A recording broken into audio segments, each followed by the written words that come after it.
Well, Goal 3 is all about economic development, and that really is what we do at the Convention and Visitors Bureau. We are in charge of managing the economic development marketing on behalf of Irving. Our overall goal will be to bring in new retail, new shopping as a way to help accentuate what we're trying to do through a destination venue. Well, what you're seeing here is that our contractor, Weir Brothers, has taken and removed the lower bowl. Our goal here with our contractor is that we have 95% of the concrete and steel will be recycled in this project. The pile of dirt you see here right now is from the station excavation right across the street from the stadium. And so that dirt came directly from the dark orange line. Once the stadium comes down and we remove it from the site, we want to have a level site that's out here where we can redevelop the site into a new transit-oriented development for the City of Irving. I know there's a lot of fans will be sad to see Texas Stadium go. I hope when they see when it comes back it's something even better. As well as just the lake reclamation, we are installing, just about have removed all the way now, I believe, and installing a new lake wall around the site. We plan to have close to 300,000 square feet of retail, approximately 500 to 550 residential units. In addition to that, we're hoping that there will be a spot left over at the end of the day for a hotel. We get a lot of positive feedback really because of the location. The fact that it's in Las Colinas, the urban center, as well as the fact that it's on the water. Everybody views it as just a great site, great location, a great setting. With the convention center under construction and the number of people that will bring in, the entertainment center, the number of people that will draw in on nights of events, we really think that those are really complements to the retail that we'll have here. The biggest thing we've got going on right now is the Irving Convention Center. For the ones who's not familiar with the building, this is the exhibit hall. Well, I think what's being established here is a new prototype for the convention centers in this century. But the iron workers, they're doing an exceptional job on this project. You're going to have a facility with a new entertainment center that's going to create a new destination within the Metroplex, which will be a five-star location for meetings and entertainment. We are actively booking business in the building starting January 2011. About a month after we open, we're going to look forward to an opportunity to welcome the Super Bowl to North Texas. It's going to be very, very exciting for us. We're exactly where we thought we would be at this time, and quite honestly, we're getting to the exciting part. We're now down to actually locating elevations, buildings on sites, especially along Irving Boulevard and some of Delaware Creek.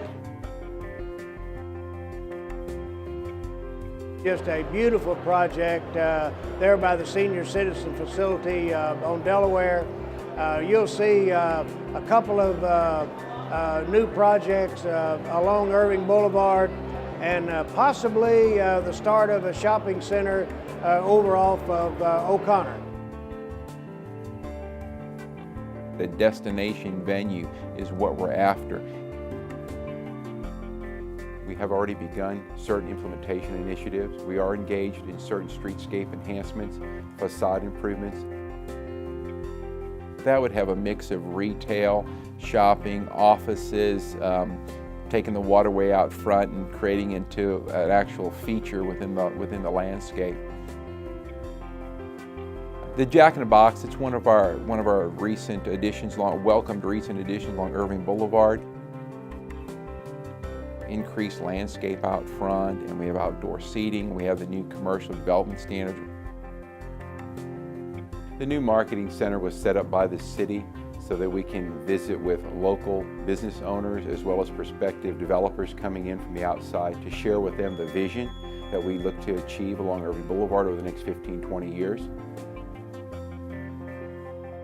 It will require the partnership with the community to have this happen. The 183 highway is being widened from 10 lanes to 18 lanes. And as part of that project, properties are being acquired, buildings are being demolished. There are going to be a number of opportunities for new development. The 183 project is the creation of a zoning overlay which will regulate the types of land uses and the development standards for properties along the 183 corridor. One thing the overlay will do is allow retail, office, and restaurants anywhere along the corridor. The process from this point is to now take it out to the public, get their input, and that'll ultimately go through formal public hearings.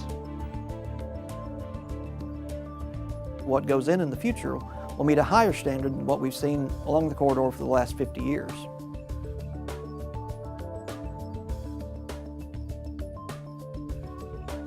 The recent communication from TxDOT has given and will give both TxDOT and the city the opportunity to put property acquisition on hold for a period of time and go back and reevaluate and reappraise those properties to make sure that every public dollar that's being spent is being spent for the right reasons. Over the last several years, the City Council has adopted several ordinances that regulate the appearance of our community. Approximately 60 buildings will be demolished. As of today, approximately 20 of them have already been demolished.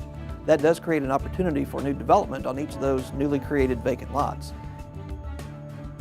The stakeholder meetings for the Highway 183 overlay initiative are an example of the way that we go out to seek feedback so that we can be responsive to the voice of our customer, which is our residents.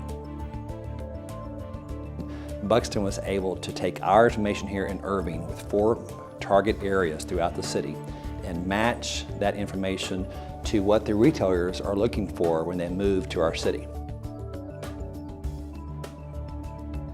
This actually arms us, the economic development team, to go out and attract retailers just as successful as we have with the office and manufacturing industrial uses. Always listening to the voice of the customer. The customer is very important. The staff is always engaged in getting feedback from the community. I wanted to let everyone know we do have an open door policy, as we do throughout the city. After every event that we book in the City of Irving, we go back out to our customers. I send them a letter and ask them to participate in an online survey. We get immediate feedback from the Planning and Zoning Commissioners, from the City Council members, from applicants who've gone through the process. I also get a chance to deal frequently with residents to talk about issues in their neighborhood and trying to improve land uses and the quality of development in neighborhoods. Because of all that spending by visitors here in Irving, every household in Irving actually saves $612 every year. I like to imagine that empty corridor in 1960, what it looks like today, and then what it might look like 50 years from now.